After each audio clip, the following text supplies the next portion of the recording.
नमस्कार साथियों, स्वागत है आप सभी का अंकित इंस्पायर्स इंडिया पर। मैं हूं अंकित अवस्थी। साथियों, आपको कुछ तस्वीरें ध्यान होंगी जिसमें प्रधानमंत्री मोदी पुतिन के साथ और शी जिनपिंग के साथ में दिखाई दिए थे। पुतिन और शी जिनपिंग से बड़ी गर्मजोशी से मिलते हुए दिखाई दिए थे। अगर आपको ध्यान आ जाए तो इनके बीच की गर्मजोशी की चर्चा अंतर्राष्ट्रीय स्तर पर हुई थी। घटना याद आ जाए तो ये एससीओ की बैठक का समय था जब दुनिया भर के बहुत सारे नेता चीन में एकत्रित हुए थे, शंघाई कॉरपोरेशन ऑर्गेनाइजेशन की बैठक में, जहां पर प्रधानमंत्री ने फिजिकली यानी सशरीर प्रेजेंट होकर के मीटिंग अटेंड की थी। लेकिन उसी मीटिंग में एक तस्वीर बाहर आई थी जिसमें प्रधानमंत्री पुतिन के साथ बैठे हुए कुछ इस तरह से कार में दिखाई दिए थे। ये वीडियो काफी ज्यादा चर्चा में रहा था जब प्रधानमंत्री पुतिन की कार में काफी देर तक बैठे रहे और इसी कार से वो अपने डेस्टिनेशन तक गए जहां उन्हें जाना था। एक बार के लिए तो ये उस समय बड़ी केमिस्ट्री के रूप में चर्चा का विषय बनकर आया, लेकिन हाल ही में सोशल मीडिया पर एक बहुत बड़ी बात निकल कर आने लगी है और उस बात में ये बात कही जा रही है कि क्या एससीओ समिट के अंदर प्रधानमंत्री मोदी की जान को खतरा था।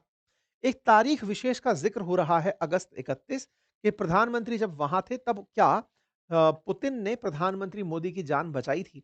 ये सवाल इतना ज्यादा सरफेस हो रहा है कि मिलियंस में लोगों की रीच है। ट्विटर पर इस बारे में जबरदस्त चर्चा है। ये लोगों के कमेंट्स ही हैं जो मैं आपको दिखा रहा हूं। और इनको मारने के पीछे अमेरिका की डीप स्टेट्स का या गुप्तचर एजेंसियों का हाथ संभावित रूप से बताया जा रहा है। अब इस पूरी कहानी को एक बार और तवज्जो तब मिलती है जब बांग्लादेश के अंदर अमेरिका की गुप्त एजेंसीज का कहिए या अमेरिकी फोर्सेस का एक अधिकारी मृत पाया जाता है। अब चीन का बांग्लादेश से क्या कनेक्शन है, इस पूरी कहानी को इससे किस तरह से जोड़ा जा सकता है, आज के सेशन में हम इस विषय का जिक्र करेंगे। देखिए, ये सारी थ्योरीज हैं, क्योंकि एग्जीक्यूशन हो गया होता तब तो आप घटना का बारे में जिक्र कर रहे होते कि ये ऐसे ऐसे हुआ। लेकिन आपने तमाम प्रकार की जितनी भी अब तक खुफिया फिल्में देखी हैं उसमें इस तरह से ही बताया जाता है कि खुफिया एजेंसी किसी बड़ी दुर्घटना को होने से रोकती हैं, दुश्मनों को न्यूट्रलाइज करती हैं। तो क्या ये एक ऐसी ही फिल्म की पूरी कहानी बन चुकी है? आइए आज के सेशन में डिस्कस करते हैं। दिवाली ऑफर का अंतिम दिन चल रहा है। अगर आप लाभ लेना चाहें तो अपनी पाठशाला एप्लीकेशन से मेरे कोर्स के साथ पूरी किताबें आप मुफ्त में ले सकते हैं।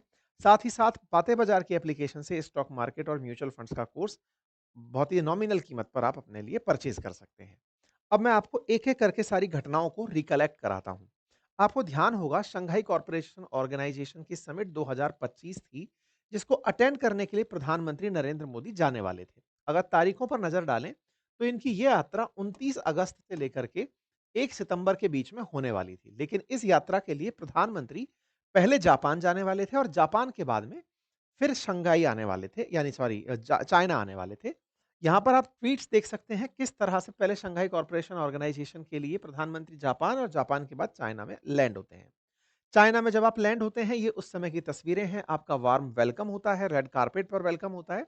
और जब आप फंक्शन में पहुंचते हैं तो वहां पहुंच करके आपकी शी जिनपिंग से मुलाकात होती है। लेकिन इसी मुलाकात के साथ एक और तस्वीर वायरल होती है जिसमें आप पुतिन के साथ दिखाई देते हैं और आप दोनों के बीच की केमिस्ट्री और इसी बीच में शहबाज शरीफ को इग्नोर करते हुए आगे बढ़ जाना और शी जिनपिंग के साथ तीनों का इस तरह से गर्मजोशी से मिलना लोगों के बीच काफी चर्चा का विषय बनता है। और चर्चा निकलती है कि क्या भारत रूस और चाइना के साथ मिलकर के आरआईसी जो संगठन है उसको मजबूती दे रहा है। ये वो दौर था जिस समय पर अमेरिका इस मीटिंग से जबरदस्त रूप से चिढ़ा हुआ था। आप और हमने इस विषय पर काफी चर्चा की थी और उस दौरान ट्रंप ने खूब सारे ट्वीट्स किए थे। इन तीनों की मीटिंग की काफी ज्यादा उसने अपने लहजे में टिप्पणी की थी। जल भुन करके जिसको कहते हैं ना, हमने इसका काफी गहरा एनालिसिस किया था। आप उस दौर के हमारे सेशंस को देख सकते हैं। पिछले 1 महीने पहले के ही सेशंस हैं। खैर, फिलहाल के लिए जब ये मीटिंग संपन्न हुई, इसी मीटिंग के समय पर हमने इस पूरे पर काफ़ी अच्छी सारी कवरेज भी की है, आप चाहें तो उसे देख सकते हैं। हमने एक सेशन इसी एक सेशन में एक जानकारी और साझा की थी, जब प्रधानमंत्री मोदी पुतिन के साथ उनकी कार में बैठे हुए थे। ये तस्वीर काफ़ी वायरल हुई थी। कहा गया था कि दोनों के बीच में गजब केमिस्ट्री है। दोनों इतने व्यस्त समय में भी अपने लिए अलग से टाइम निकाल लिए। लेकिन अब आप एक बार फिर से तस्वीरों को देखिए। आप दोनों यहाँ पर बैठे हुए हैं। मैं पीछे से फिर लेकर चलता हूं। आप दोनों को एक साथ चलते हुए अगर देखें तो जब ये दोनों चल रहे हैं, इनके पीछे ट्रांसलेटर पैरेलली चलता चला जा रहा है। अर्थात ट्रांसलेटर पूरे टाइम पर इन दोनों की मदद कर रहा है कि ये दोनों आपस में क्या बात कर रहे हैं। लेकिन इसी बीच में प्रधानमंत्री मोदी और पुतिन एक दूसरे के साथ बैठते हैं और आधा घंटे तक बैठे रहते हैं। और ये मीटिंग बड़ी अनप्लान्ड बताई जाती है। और इस अनप्लान्ड मीटिंग का इस कैमरा पर्सन ने या फिर न्यूज़ मेकर ने एंकर ने इस तरह से प्रेज़ेंटेशन दिया कि प्रधानमंत्री मोदी आते हैं और आकर के वो पुतिन की कार में बैठने के लिए चले जाते हैं। ये मैं अब वीडियो आपको चला के दिखाता हूँ।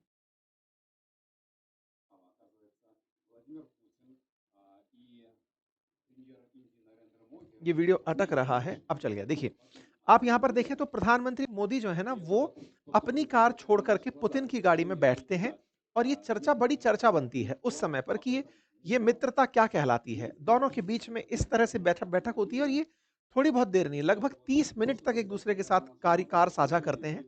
अनप्लान्ड था इस तरह से बैठना, बातचीत करना, दोनों बैठ लेते हैं। कोई बात नहीं, इस पर मीडिया में खबरें आती हैं कि पुतिन ने उनको अपने प्रिय मित्र को अपने साथ बिठाया, लेकिन इसकी पीछे की कहानी किसी को पता नहीं चली। ये समय अगर आप ऑब्ज़र्व करें तो ये टाइमिंग एससीओ की बैठक का है। सितंबर 1 की कहानी को अखबारों ने देखा। असल में ये 31 अगस्त की रात थी जिस दिन ये दोनों आपस में साथ बैठे थे। प्रधानमंत्री ने इस तस्वीर को भी पोस्ट करते हुए जानकारी साझा की थी कि पुतिन के साथ में हमने साथ में यात्रा करी और उस वेन्यू तक जहां पर मीटिंग होनी थी हम दोनों साथ में बैठ करके गए। ये तस्वीरें प्रधानमंत्री ने सब अपने सोशल मीडिया प्लेटफॉर्म्स पर शेयर की। काफी अच्छी केमिस्ट्री के रूप में शुरुआत में ये सब बातें देखी गई। प्रधानमंत्री लौट कर आते हैं, बाकायदा वापस आने की तस्वीरें वापस आती हैं, भारत में इनका वार्म वेलकम होता है।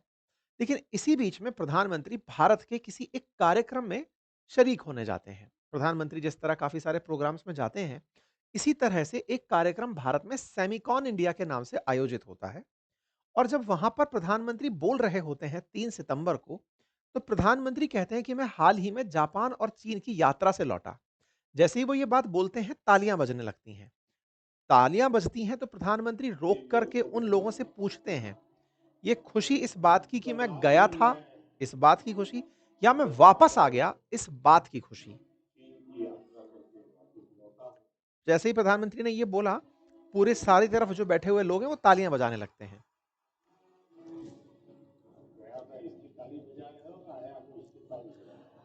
गया था इसकी ताली बजा रहे हो या आया हूँ इसकी ताली बजा रहे हो? असल में प्रधानमंत्री का जो ये वक्तव्य था, ये उस समय मीडिया में चर्चा का विषय बना। प्रधानमंत्री बहुत से देशों की यात्रा पर जाते हैं। आकर के इस तरह की बातें कभी नहीं कहते हैं। किसी देश से लौटकर आने पर उनकी ये सामान्य प्रतिक्रिया नहीं है। तालियां बजने पर तो विशेष रूप से प्रधानमंत्री अपने इस यात्रा को बहुत बढ़ा-चढ़ाकर नहीं बताते हैं। लेकिन इस प्रतिक्रिया से लोग सवाल बनाने लगे कि प्रधानमंत्री ने क्या ये जानबूझकर मेंशन किया कि आज मैं वापस आ गया हूं? क्या खुश हो कि मैं लौट आया हूं? क्या इनके दिमाग में कुछ ऐसा चल रहा था उस समय जो इन्हें बताया गया था कि आपके साथ कुछ गलत होने वाला है? अब ये बच कर के वापस आए हैं तो इसी बचने के बाद में ये लोगों के साथ अपनी बातें रख रहे हैं। ये चर्चा का विषय बनता है। हेडलाइंस बनती हैं, US special force officer who died eight Dhaka Westin hotel checked in on August 27, not on August 29। अब ये क्या कहानी है? एक अखबार है जिसका नाम है नॉर्थ ईस्ट न्यूज। इस नॉर्थ ईस्ट न्यूज ने एक हेडलाइन कवर की और उसने लिखा कि यूएस स्पेशल फोर्स का ऑफिसर जो कि 50 साल का था, ये व्यक्ति है जिसे आप यहां पर देख रहे हैं। इस व्यक्ति ने, जिसका नाम था अरवेल जैक्सन, ये अरवेल जैक्सन बांग्लादेश आया हुआ था और बांग्लादेश में 27 तारीख को इसने होटल में चेक इन किया था। अब 27 तारीख से क्या लेना देना? 29, 30, 31, 1 इस बीच में प्रधानमंत्री की यात्रा जापान और चीन की यात्रा थी। इधर जापान और चीन की यात्रा पर गए प्रधानमंत्री का बांग्लादेश का कनेक्शन है, अब उस पर आते हैं। असल में ये स्पेशल फोर्सेस का अधिकारी, अमेरिकी फोर्सेस का अधिकारी, बांग्लादेश के एक होटल जिसका नाम वेस्टिन होटल है, उसमें मृत पाया जाता है। एक 5 स्टार होटल है, उसमें मृत पाया जाता है। मृत पाया जाना शारीरिक रूप से किसी भी तरह से संभव हो सकता है। लेकिन धीरे-धीरे रिपोर्ट्स में बाहर निकल कर आता है कि इसे मारने के लिए इसके ड्रिंक्स में पोलोनियम नाम का कोई केमिकल मिलाया गया था। जानकारी निकल कर आती है कि इस व्यक्ति को लेने के लिए यूएस एम्बेसी से ही ऑफिसर्स आते हैं, यूएस एम्बेसी से ही डॉक्टर्स आते हैं। लोकल पुलिस को इस केस में हाथ भी नहीं लगाने दिया जाता है और इसकी मीडिया कवरेज को बंद करा दिया जाता है। अमेरिकी अधिकारियों द्वारा होटल के स्टाफ को धमकाया जाता है कि यह खबर अब बाहर नहीं आनी चाहिए। ढाका पुलिस तक ने इस पर कोई बयान नहीं दिया। एक व्यक्ति की मौत किसी दूसरे देश में अगर हो रही है, तो निश्चित ही ये दूसरे देश का विषय है, क्योंकि एम्बेसी में मौत नहीं हुई है, किसी दूसरी देश की धरती पर मौत हुई है। इस व्यक्ति की मौत के बाद जब इसके रूम को खाली करने के लिए जो टीम आई, वो भी यूएस एम्बेसी से ही आई और वो इसके कमरे से ना केवल डेड बॉडी को लेकर गई, बल्कि काफ़ी सारे बैग भर कर के सामान लेकर के गई। इस पर बहुत सारे सवाल उठने लगे कि अल्टीमेटली यूएस वाले ऐसा क्या छुपा रहे हैं अपने एक कर्मचारी की मौत के नाम पर, जिसे मीडिया में भी आने नहीं दिया जा रहा। खबरें बड़ी बनती चली गई। धीरे-धीरे लोग इसके पीछे की कॉन्स्पिरेसी को तलाशने लगे। तारीखों को जोड़ने की बात तब शुरू हुई जब प्रधानमंत्री 3 सितंबर को लौट कर आए। वेस्टिन होटल का प्रधानमंत्री से क्या कनेक्शन है, अब उस पर चलते हैं। असल मायने में जानकारी निकल कर आई कि ये व्यक्ति 27 तारीख से 1 सितंबर के बीच इसी होटल में था। 29 तारीख को जिस समय प्रधानमंत्री मोदी चाइना में थे, उस समय ही इसका खेल हो गया। असल मायने में ढाका में बैठा ये जो अधिकारी था, इस अधिकारी को डीप स्टेट ने भेजा था। डीप स्टेट की क्या कहानी है, अब उस पर चलते हैं। असल में कहा जा रहा है कि यूएस की खुफिया एजेंसीज इस बात से खफा थी कि प्रधानमंत्री मोदी रूस और चाइना से मुलाकात करें। वो लगातार पहले भी इस बात का प्रयास करते रहे कि ये तीनों लोग आपस में ना मिलें। इनको रोकने के लिए या तो भारत के अंदर ही अशांति पैदा की जाए, और अशांति पैदा करने के लिए इस तरह के गुप्तचरों को, जो कि विशेष रूप से एजेंट्स होते हैं, कई फिल्मों को जिस तरह से आपने जेम्स बॉन्ड स्टाइल में देखा है और समझा है, कुछ ऐसे कलाकार टाइप के लोग होते हैं जिन्हें पूरा-पूरा ज़िम्मा देके भेजा जाता है कि आप जाएँगे, वहीं के लोगों में घुल-मिल जाएँगे, अपनी तरफ से पैसा फैलाएँगे, देश में अशांति पैदा करेंगे। ये इस दौर में बांग्लादेश था जिस समय प्रधानमंत्री उस जापान की यात्रा पर थे। जापान से उन्हें चाइना आना था। पहला टास्क तो इस व्यक्ति को दिया गया था कि देश के अंदर अस्थिरता फैलाए, और जिस समय ये चाइना जा सकता था या फिर इसके इंस्ट्रक्शंस पर किसी को प्रधानमंत्री मोदी के ऊपर निशाना लगाना था, वो भी इसी व्यक्ति के आदेशों की पालना में संभव था। ये खबरें कॉन्स्पिरेसी के रूप में सोशल मीडिया पर चलना शुरू होती हैं। सोशल मीडिया पर 23 अक्टूबर के दिन अचानक कुछ ट्वीट्स सरफेस होने लगते हैं, और उसमें US special force officer Terrence Arvelle Jackson was not only tasked with job of assassination PM Modi during the SCO summit, but also secretly assigned to arm twist US अंतरिम government into mortgaging Saint Martin Island. इसको दो काम के लिए भेजा गया। Saint Martin island के लिए यूनुस गवर्नमेंट को धमकाना है, और दूसरा बांग्लादेश में बैठ करके भारत के अंदर अशांति फैलानी है, उसके लिए फंड पहुंचाने हैं।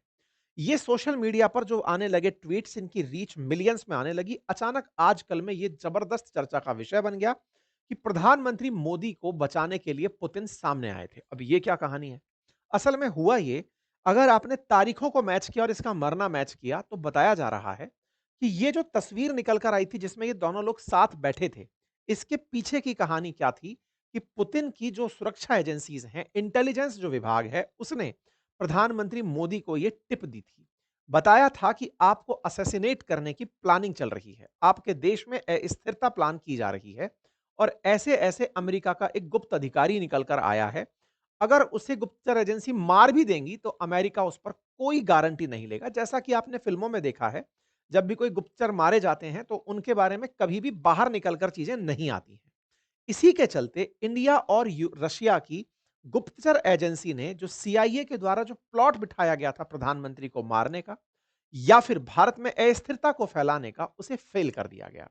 इस तरह से जानकारी बाहर निकलना शुरू होती है। हालांकि इस पूरी घटना का किसी ने अभी तक कोई क्लेम नहीं किया है, अर्थात ना तो भारत की तरफ से कोई घटना पर क्लेम हुआ है, ना अमेरिका की तरफ से कोई क्लेम हुआ है, ना रशिया की तरफ से क्लेम हुआ है। लोग बस इसको इस तरह से जोड़कर देखना शुरू कर रहे हैं कि प्रधानमंत्री ने आकर जो बयान दिया, वो अपने आप में संदेह खड़ा करता है। प्रधानमंत्री की यात्रा के दौरान ही एक व्यक्ति का, जो कि अमेरिका का खुफिया विभाग से जुड़ा हुआ अधिकारी था, सैन्य विभाग से जुड़ा अधिकारी था, उसका मृत पाया जाना, ना केवल मृत पाया जाना बल्कि अमेरिका का कोई बयान ना आना। अक्सर अमेरिका ऐसे समय पर बहुत ज़्यादा आग बबूला हो जाता है, हर एक आदमी के लिए वो बहुत बवाल काटता है, लेकिन इस पर कोई बयान ना आना, ये कहीं न कहीं भारत को बहुत सारी चिंताओं में डालता हुआ दिखता है। वैसे समय पर जब भारत तेज़ी से बढ़ती इकोनॉमी हो और लगातार भारत-अमेरिका के बीच में ट्रेड डील्स को लेकर के अनबन चल रही हो, रशिया चाइना से भारत की करीबी उस दौर में बढ़ रही थी, ये संभवतः सीआईए को बर्दाश्त नहीं था। इस बात को और वैल्यू तब मिली जब प्रधानमंत्री ने अमेरिका जाना सस्पेंड कर दिया। उन्होंने इनकार कर दिया कि वो यूएनजीए की बैठक में नहीं जाएँगे, उनकी जगह विदेश मंत्री जाएँगे। यानी कि प्रधानमंत्री उस दिन के बाद से किसी भी अंतर्राष्ट्रीय मंच पर शामिल होने नहीं गए। आप चाहे 23 से 29 सितंबर की बैठक की बात देख लें या फिर गाजा में हुई शर्म अल शेख की बैठक देख लें, जहां पर सीआईए द्वारा मतलब ट्रंप की बैठक को आयोजित किया जा रहा था, या यूएनजीए में जहां सीआईए पूरी तरह से सक्रिय था। और तो और अभी आसियान की बैठक में भी प्रधानमंत्री ने वर्चुअली कनेक्ट करने की बात की है, क्योंकि यहां पर भी ट्रंप आ रहे हैं, यानी कि सीआईए पूरी तरह से अपने हाथ में नियंत्रण रखेगी। आप में से बहुत सारे लोग इस पूरी कहानी के एक और पक्ष की तरफ भी विचार कर रहे होंगे, और वो ये है कि प्रधानमंत्री मोदी ट्रंप से नहीं मिलना चाहते। संभवतः ये भी तो एक कारण हो सकता है। ऐसा मैं क्यों बोल रहा हूं? क्योंकि इस समय पर कांग्रेस के द्वारा एक शब्द फैलाया जा रहा है, और वो ये कि मोदी के मन की बात बच के रहना रे बाबा, यानी कि प्रधानमंत्री मोदी ट्रंप से बच के भाग रहे हैं। ऐसे समय पर ट्रंप से बचकर भाग रहे हैं जब ट्रंप प्रधानमंत्री के खिलाफ कुछ भी बोल दे रहे हैं। हालांकि प्रधानमंत्री मोदी के साथ इन्होंने दिवाली पर टेलीफोनिक वार्ता की, प्रधानमंत्री ने इसे एक्नॉलेज भी किया, लेकिन अंतर्राष्ट्रीय मंच पर वो कहीं भी ट्रंप के साथ साझा नहीं हो रहे हैं। इसके पीछे अब ये जो कॉन्स्पिरेसी थ्योरी है, ये बहुत तेजी से सरफेस हो रही है। इस बात को हाल ही में पीयूष गोयल जी के एक बयान से और देखा गया, जिसमें पीयूष गोयल जी ने एक बात कहते हुए कहा कि हमसे ट्रेड डील बंदूक की नोक पर नहीं करवा We सकते। do deal with the United States, of course, but we don't do deals in a hurry, and we don't do deals with deadlines or with a gun on our head. But that's how deals are done these days. आप हमसे deal हमारे sir पर बंदूक रखकर नहीं कर सकते। ये जो बात निकल कर आई, इस बात के बहुत सारे मायने अब इस पूरी कहानी को सपोर्ट करते हुए दिख रहे हैं। अर्थात भारत यूएस के साथ जो डील करने जा रहा है, जिसके लिए लगभग सारा माहौल बन चुका है, उस डील के पीछे सीआईए के द्वारा भारत की सरकार को गिराने, साथ ही साथ प्रधानमंत्री मोदी के खिलाफ कॉन्स्पिरेसी प्लान करने, या फिर तमाम प्रकार की चीजें होने की संभावनाएं जताई जा रही हैं। बट अगेन, क्योंकि ये बात पूरी तरह से फिल्मी है, देख करके लगता है कि इसका कोई साक्ष्य नहीं है। अक्सर जैसा फिल्मों में दिखाया जाता है कि अगर कोई हमारे देश के रिसर्च जो एनालिस्ट विंग जो रॉ है, वो भी अगर कोई खुफिया जानकारी इकट्ठा करती है या कोई काम करके आती है, तो वो कभी भी सरफेस नहीं होता है। फिलहाल के लिए लोग इसको इसी तरह से जोड़ रहे हैं कि हो सकता है कि ये हमारी खुफिया एजेंसियों का कारनामा हो, और उन्हीं की तरफ से प्रधानमंत्री को हिदायत हो कि जहां-जहां सीआईए के साथ बैठक हो, आप वहां नहीं जाएंगे, यानी अमेरिकी खुफिया एजेंसी वाले क्षेत्र में आप नहीं जाएंगे। खैर, ये तमाम जानकारियां अटकलों के रूप में ही जानी जा सकती हैं। बाकी ये मैंने जानकारी आपसे साझा इसलिए की क्योंकि इस समय काफ़ी तेज सुर्खियाँ हैं। प्रधानमंत्री को पहले भी एक बार पंजाब में अपनी यात्रा के दौरान इस तरह की थ्रेट का सामना करना पड़ा था। भारत अपने लाल बहादुर शास्त्री को एक ऐसे ही असैसी कहिए तो कॉन्स्पिरेसी के अंदर मरते हुए देख चुका है। राजीव गांधी जी को, जो कि देश के मतलब प्रधानमंत्री रहे, उनके साथ भी इस तरह की घटनाएँ देख चुका है। ये सारी चीज़ें हैं जिनसे आप इनकार नहीं कर सकते कि ऐसी तरह के प्रयास दूसरे देशों के द्वारा होते रहे होंगे। आप इस विषय पर क्या सोचते हैं? अपनी राय ज़रूर कमेंट बॉक्स में रखें। चैनल पर नए हैं तो सब्सक्राइब कर लें, अपने साथियों से इसे अवश्य साझा करें। बाकी दिवाली का ऑफ़र अभी चल रहा है, अगर आपको आवश्यक लगता है कि किसी को आप भेंट करना चाहें किसी तरह का पढ़ाई का कंटेंट, तो आप इसे अवश्य सजेस्ट कर सकते हैं। अगर आप पीयूपीएससी, स्टेट बीसीएस की तैयारी कर रहे हैं, तो आप हमारे इन कोर्सेज़ को देख सकते हैं। Thank you so much.